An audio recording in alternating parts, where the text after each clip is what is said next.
So last week we started working on AI and machine learning in animal production, fulfilling one of our earlier promises that we, as our own little way of contributing and giving back to the agricultural community, we want to expose, we've been on some exposition brief on how to use AI and machine learning to improve agriculture in general. So we started with crop production.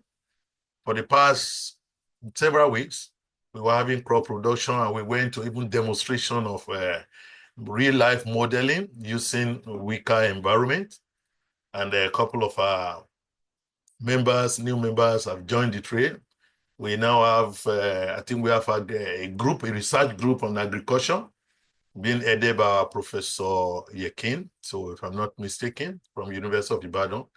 We appreciate you all. Thank you all for taking the leads and also contributing and partnering in this affair.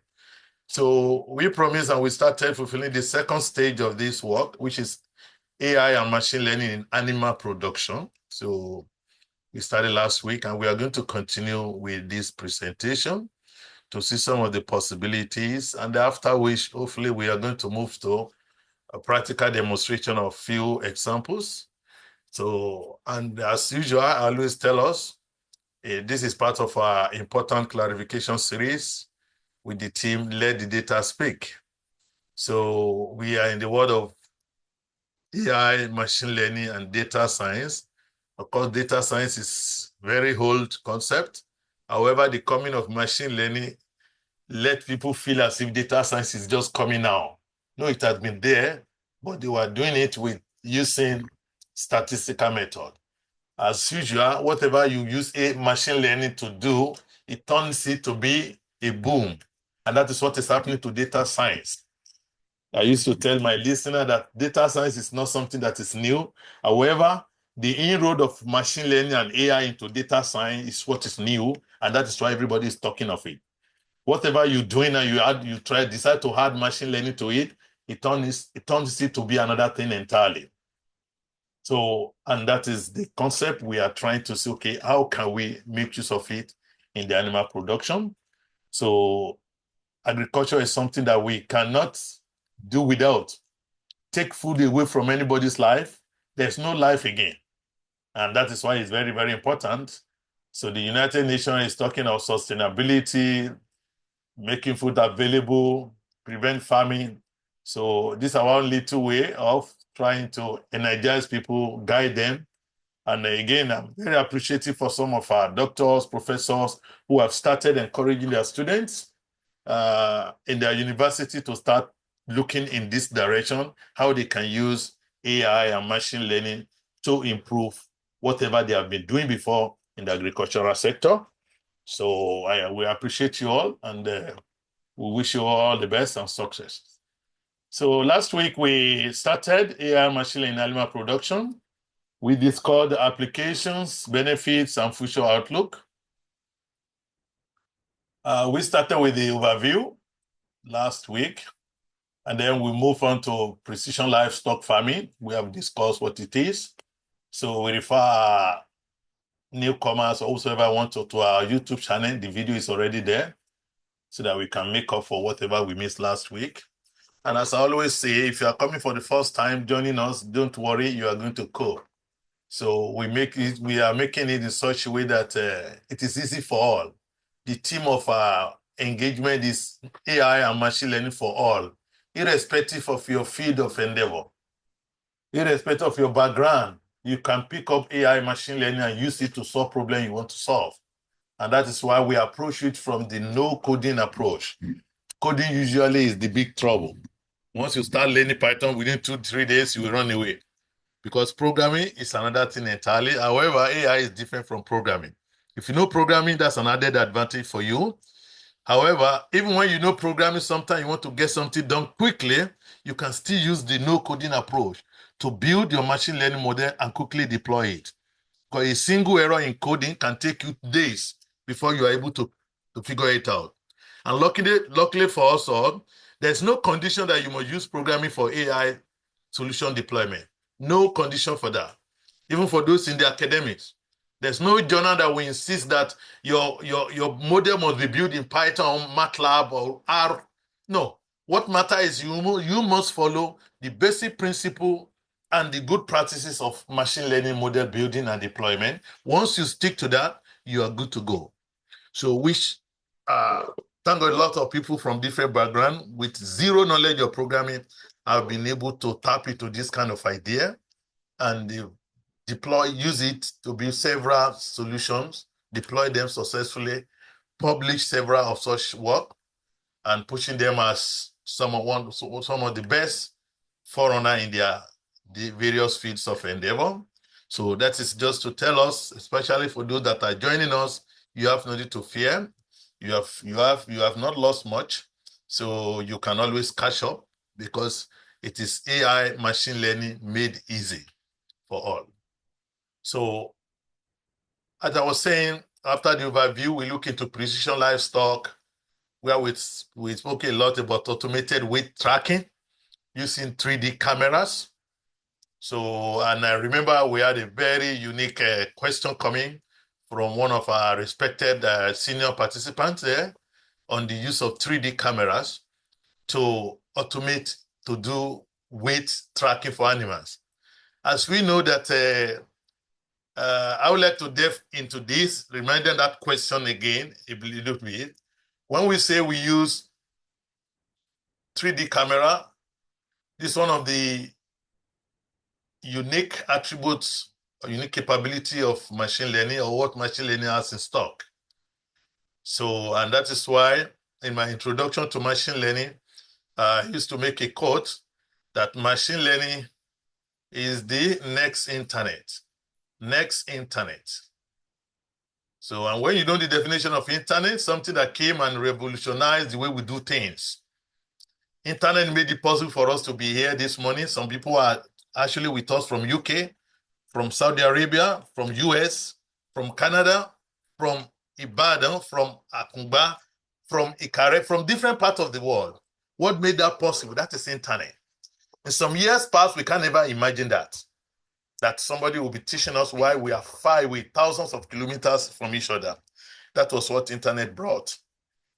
For months, you may not visit your bank and you still be carrying out transaction. That is internet. It changed the face of everything. So machine learning has been described to be the next internet. That is the next big thing that will change the world in a manner similar to what internet provided or brought is what we are facing now. And it's already happening. So a lot of things that we never thought could be possible, that a lot of them, they are becoming reality. For example, how can somebody say that, okay, you are going to use 3D camera to measure weight? How? What is the relationship between cameras and weight? You need to carry someone to know the weight of that person. But machine learning is saying, no, enough of that. See, we want something that is going to be not non-invasive technology. Imagine having 2,000 animals, and it's good to monitor their weight, because knowing the weight, you know, if this animal is overweight, they cannot produce. For example, you have poultry fowls. If the weight is too much, they cannot produce. If they are too light, they cannot also produce. If they produce the egg, the egg will be very small. So you want a balanced weight, not too much, not too little. And imagine having to carry every hen in your farm to take their weight on regular basis, maybe every two weeks. This is going to be huge. Or big animals. Carrying them is inconveniencing for them. It causes distress to the animal. Even to run after them and catch them, they think you want to harm them. You create a lot of distress. In fact, I was told by a professional that if you run after hen that are laying, they may not lay any egg for the next few days because of that act of yours. So how do we measure their weight? Then the technology arrived that, okay, taking carefully monitored 3D cameras can actually be converted to data, taking the length, weight, breadth, and some other parameters that you can then use after building very powerful model using your past data of animal. And then you'll be able to say that, okay, this is the weight of this particular animal. So there are a lot of things that we never thought were possible. Imagine taking the facial look of someone, just your facial look, and we're able to come up with your age just by taking a camera view of your face alone. And we're able to come up with your age and so many other so-called impossible scenarios in the past. So machine learning is making all these things very much possible. And it is high time that our farmers, our professionals in this area will start looking in that direction so that we use less of invasive system for tracking the weight. We also spoke about the feed optimization, behavioral monitoring, detecting lameness at a very early stage, or even detecting stress in the animal before it is too late. Monitoring temperature, heart rates, monitoring the movement of the animal. We spoke extensively about all these. Imagine a scenario. I mentioned an example of the case of my little peasant farmer here. You just get to your farmer, you met one animal dead. What's responsible? No clue. You didn't even find the animal struggling, just the dead body. After a few days, you found another one, you know? So what could have gone wrong? So can we take advantage of precision livestock to monitor these things? Before an animal would just succumb to death, at least it has some few minutes of struggling. Then we just quickly alert you. There's an animal in distress. You can go there, and then you can be able, if something that you cannot be undo, at least you can kill the animal before it die by itself. What make it to become something that you not be able to consume. But at least if you can slaughter it before it dies, then you can then possibly still be able to make use of it for some other stuff. So that's some of the advantages that we can have from precision livestock farming, which we discussed last week. We also detect the abnormalities. Several stress indicators can be monitored, improve animal comfort, and reduce the mortality and also of others. So we also spoke about the disease prediction and health monitoring. So we say that it's different. We spoke about using machine learning model, huge data set to analyze. So like computer vision, image-based disease detection, so that you can be able to know at early stage that this animal, because you are not going to stay with the animal and they cannot talk.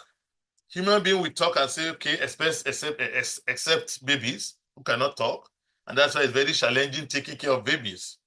Kudos to our mothers. It's not easy to take care of babies because they cannot talk about what they are facing. The same thing we have animals also. Of course, when they talk among themselves, you cannot understand their message. However, with AI, continual monitoring, then you'll be able to detect issues before it gets out of hand. So we also spoke about sound analysis, wearable sensors, predicting disease outbreak using environmental and historical data. You can be able to know where a particular disease might break out. We don't wait for that disease to start. We call it proactive medicine or preventive medicine.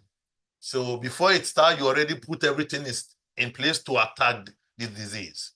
So, and that is what we call the sustainable medical practice, where the United Nations is calling for a lot of work in that direction.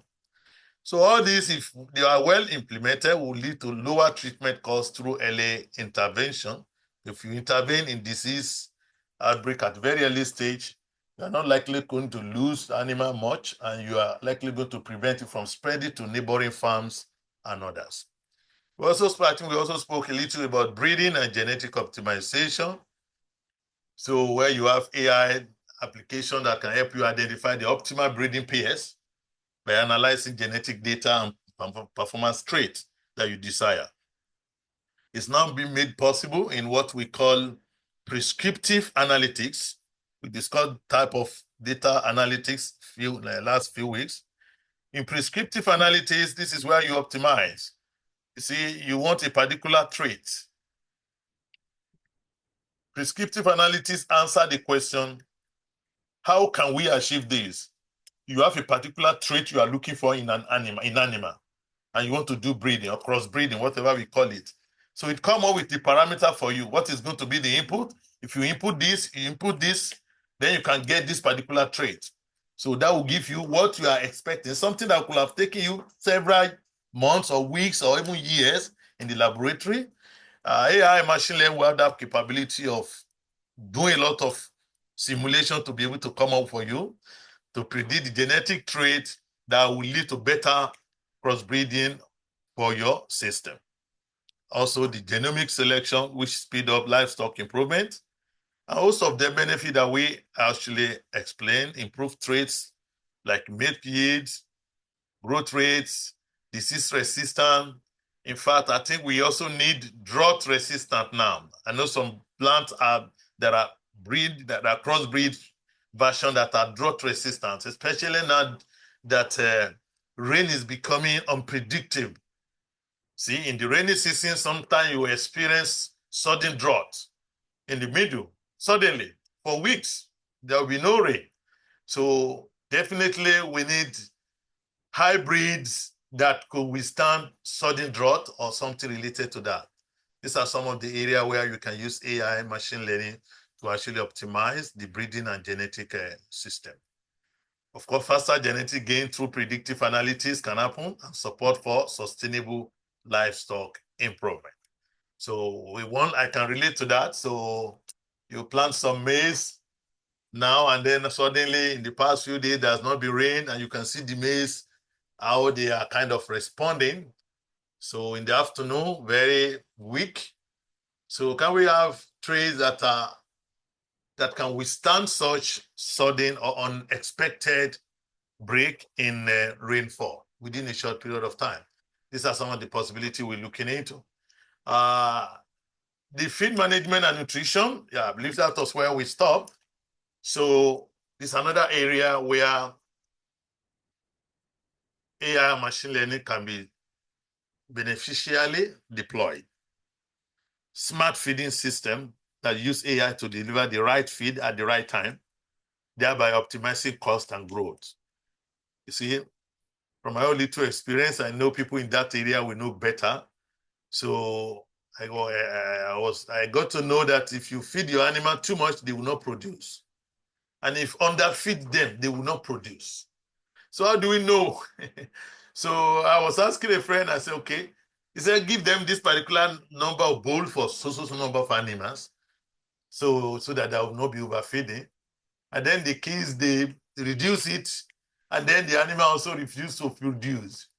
See, I started imagining, okay, what if we have AI system that can tell us exactly what amount of feed we supposed to give this animal that will get us the optimal cost? Because the more feed you get, imagine buying feed, animal feed, and feeding them only for you to be blamed that, no, you are overfeeding them. It means you are wasting your money buying feed, and you are feeding them, overfeeding them, they are not producing egg. You see, you are losing at both ways now. You see, no egg for you, and you are wasting your money on food. So if you underfeed them, yes, you will save some money from your feed purchase. However, the animal is not producing. So we need optimal one, the right amount of feeding, so that you can have the right amount of the optimal possible production level. So we need this for sustainability. Children needs egg and so many other animal stuff. Is it milk also we want to talk about? Milk production is also linked to the feeding of the animal, the right proportion and the right ingredient for the feeding that will produce the appropriate number of milk that we actually need. So feature of this kind of inroads of machine learning and AI into animal production include, you can use to adjust rations based on animal feeds, animal needs, you adjust their ration. The system will tell you, this animal, based on their weight, we have monitored, based on this is the kind of feed you have to give. After 2-3 days, it's always monitoring them, and then, oh, no, we need to reduce the feed, we need to increase the feed before it affects their production. You see, for the case I gave as an example, we never knew. We just keep feeding them more until they stop producing it totally. from like how many eggs per day to 0. Then we call the specialist who said, no, you are overfeeding them with this amount of food. Reduce it.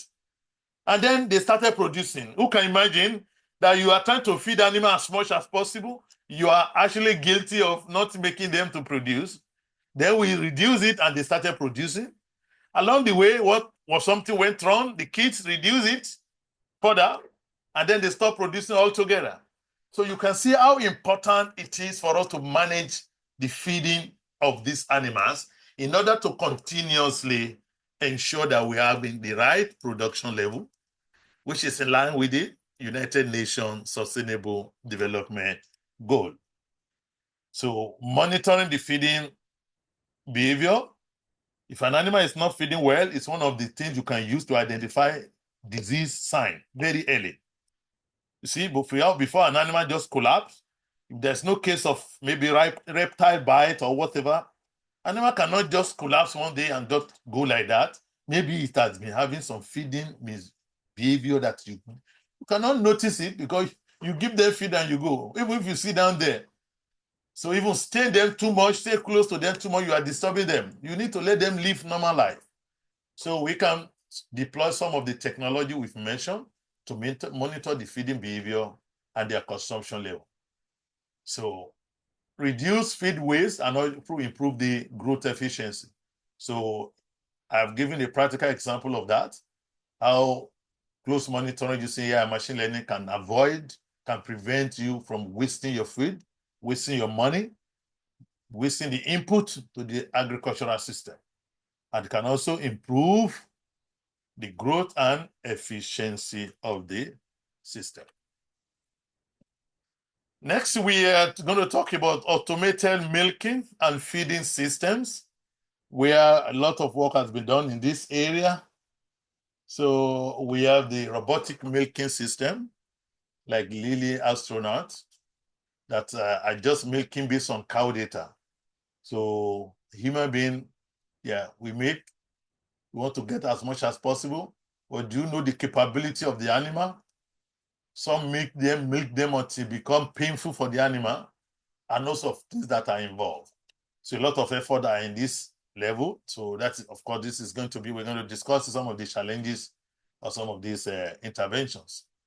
We also have the smart feeders, which we dispense customized rations using AI-based system, called them smart feeders.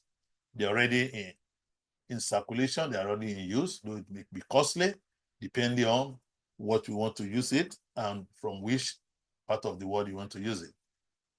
The next area we look into is environmental and sustainability monitoring and optimization. So you monitor the environment, which in turn lead to sustainability monitoring, and then we can optimize what we have. So in this respect, we mentioned the case of AI systems that control barn environments, like temperature, humidity, ventilation, in order to ensure that the animal lives comfortably well, and they are also environmental compliant. So the world is getting more concerned now with sustainable environments. So using AI to monitor the temperature, humidity, and also ensuring the ventilation appropriately. So that will prevent the environmental pollution and also further advantage that could be got. AI-based system can also reduce methane emission by optimizing the feed. We mentioned feed optimization. See, methane emission from the animal is a function of what you are feeding to them. You see, if you feed them wrong things, their emission of methane will be much, which is not good for the environment. So that is why even feed production, what are you using in the feed? So prescriptive analytics can be used to request for a specific type of feed, which we can get a particular type of feed it's possible to get it from different combinations. So we are looking for the one that is going to be environmental friendly. So prescriptive analytics will get us those ingredients that you can use to ensure that you are getting a feed that is going to have so effect on the environment. So also we have systems that can predict optimal grazing patterns to prevent overgrazing. So you can now use the cross-rotational grazing and so many other stuffs. We have predictive solutions that can help you, that can guide farmer on how to ensure that you have optimal grazing pattern in order to prevent overgrazing. When you overgraze an animal, the professional knows better. It has a lot of effects on the environment, even on that particular place. There are some level, if you allow your animal to feed in a place, if they feed to a certain level, the plant can quickly grow faster. But if they feed beyond that particular level on those crops, it takes time for them. Some of them might die, actually. Some of the feed, some of the grasses may die because it's overfed. They have overdo it. So we can avoid that. We create a partition. Let them feed in this portion for a couple of days. You move them to another portion with system that tells you this is enough. This is enough. Not just visual monitoring of it by human being. This is enough. No, let them feed more. No, we are concerned about the plant. The plant must grow faster back. Go to another grazing area, let it grow back, and then they can keep coming. So systems are being built and deployed to guide farmers in having optimal grazing and then preventing overgrazing. A lot of advantages of environmental and sustainability monitoring and optimization, like minimizing the emission and energy use, optimize waste management, and also monitor air and water quality.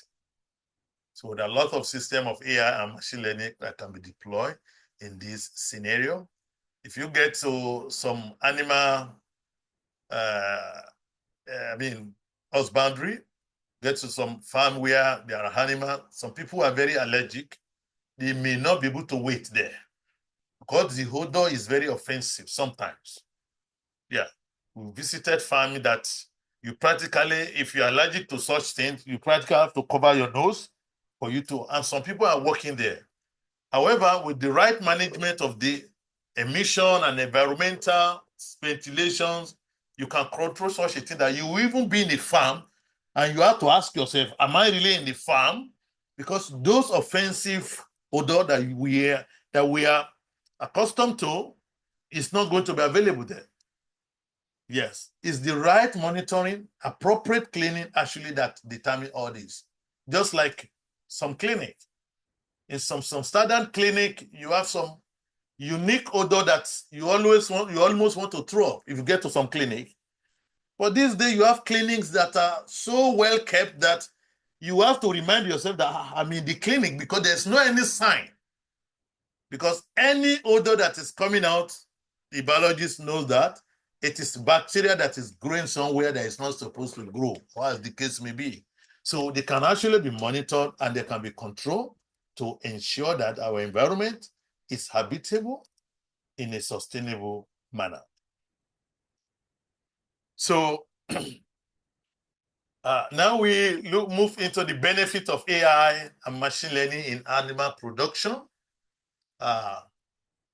So where we're going to be summarizing, and after which we're going to move into the challenges. So yeah, a lot of good things that we can do with it, with this AI. However, it also poses a lot of challenges.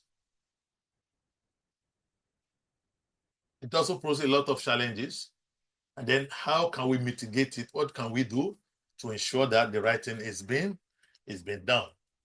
So I've just been made to know by our time, it's almost, we're having less than 20 minutes more. So it will be good for us to stop here for the discussions so that we can give room for us to interact, ask questions, and then discuss. God willing, inshallah, we'll continue from here next week. There are a couple of questions we were supposed to answer last week. We want to use the opportunity also to answer them if we have the time. So permit me to let us stop at this point in time. Next time, we're going to continue from the benefit of AI and machine learning in animal production. And then from where we're going to move to the challenges and the limitation and what we can do and the future trends that we can go into. Once again, thank you very much for the attendance. Wish you all the best.